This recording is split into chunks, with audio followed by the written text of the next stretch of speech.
what we're talking about, what people in the financial therapy field call it, is money scripts. I've heard the term money templates, but they also use the term scripts. So these scripts come from how we experience money growing up.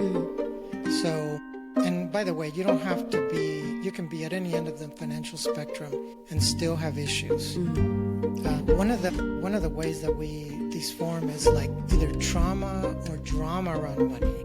If parents have a lot of fights around money, especially in front of the kids. By the way, having arguments in front of the kids is not necessarily a bad thing, but having fights, drag out fights, yelling, screaming, that's where the problem is. The dysfunctional name calling. Right, that kind of stuff. So dysfunctional fights in front of kids are not helpful, but when kids see parents work things out, it's not necessarily a bad thing. Yeah, although that didn't happen. I don't recall any of that happening. It was all intuitive. You mean you didn't witness fights? I don't recall that, no. I just saw my parents' actions, and it was very confusing to me. And so the script that I grew up with is, well, I can't wait till I'm an adult like them, and then I can get new clothes and a new car like them. The saving and scrimping was for the kids, and spending money was for adults. My mother was in real estate also, so she had to look very professional. She couldn't show up in a hatchback. So that's interesting. That's one of the scripts about money, is money status. So that makes sense that your parents had to look the part because they were in real estate. A lot of times financial investors need to look the part, right?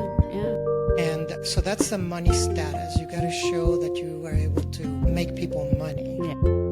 And so that can be confusing if at the same time they're struggling to make ends meet, for example, if there's gambling issues. Yeah.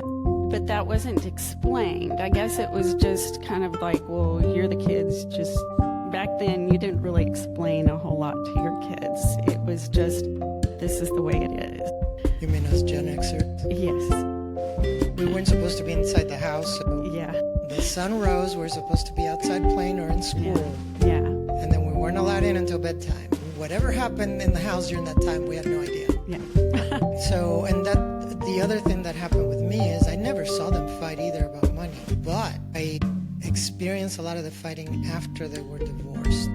So it didn't happen in front of me, but then afterwards, and this brings us to another term, is financial enmeshment, where the parents use the child to meet their financial needs, and that was done after the divorce. A lot of the money transactions or communication that was going on with my parents after the divorce, and I was like 9 or 10 years old, even up until the point that I was about 17 or 18, I was the go-between. So they would use me to communicate to each other about where's the money, what money's needed, what the money needs to be spent on. And at the time I didn't know any better. I thought that was my job. And so you were made to ask for the money.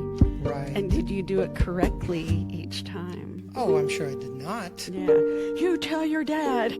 No, I had to go several times to do this. And it was more from one person was a little bit more at fault, but the other one didn't put a stop to it either. Yeah. And I've seen that where the child is being used to have hard conversations, and the dad, who let's say is trying to save money, says, you tell your mother not one more dime. And so then you go to mom and say, well, dad says we shouldn't spend a lot of money. So you're and then they shoot the messenger. Yeah, they shoot the messenger. You don't exactly relay the message the right way.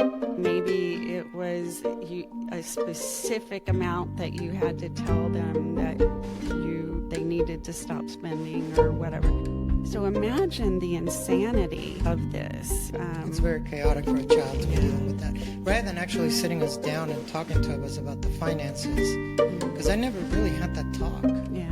I just knew that there were financial issues. And the interesting thing is, when I was growing up, I had a similar attitude like you, is I need to grow up, make my own money so I don't depend on anybody else. Yeah. And that's actually going to the other extreme. Yeah.